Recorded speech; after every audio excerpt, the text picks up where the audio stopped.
street, mwen pa gang pou sa. Mwen pa gen tatou, mwen pa gang pou sa. Se led mwen pa gang pou sa. Mwen ka kon brek le mba de jwe pou sa. Nou jije pou sa mbaye. Paske mwen gen cheve nou kwen pou sa mbaye. Paske mwen gen tatou nou kwen pou sa mbaye. Nou biye eske chak moun je twa baye. Mwen ka reme sa banan nou met nou ba remel. Sa ba de fil li ba bon pou sa. Mwen ka kon brek le mba de jwe pou sa. Nou ba bezon apwen mwen pou sa mbaye. Mwen ka kon bagay mwen ka pi reme. Nou ba bezon jije mal pou sa. Gen yon bagay nou ba kouni.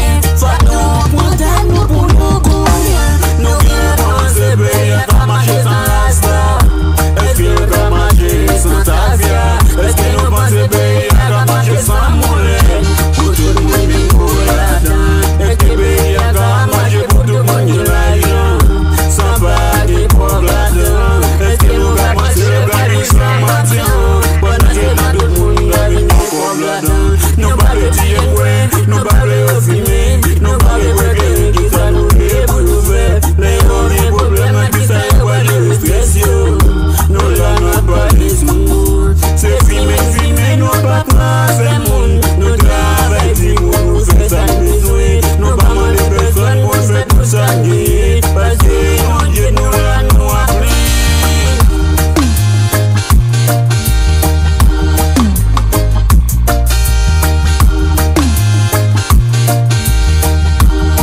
Non, papa mi traite la yo, même côté yo ba ou. Papa mi hypocrite yo, même côté yo ba ou. Oh, non,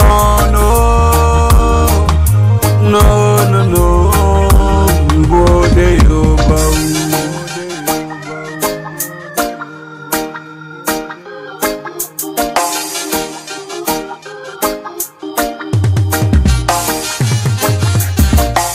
Y'a brek le rien avant et puis y'a balé li mal. Yo prêt pour yo mande yo même qui pral balo mal.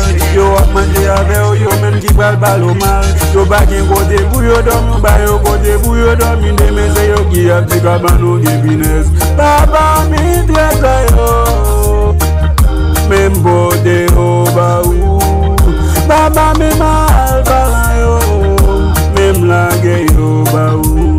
Solution ça c'est nan me ou lié. Est-ce que nous pas fait bien encore?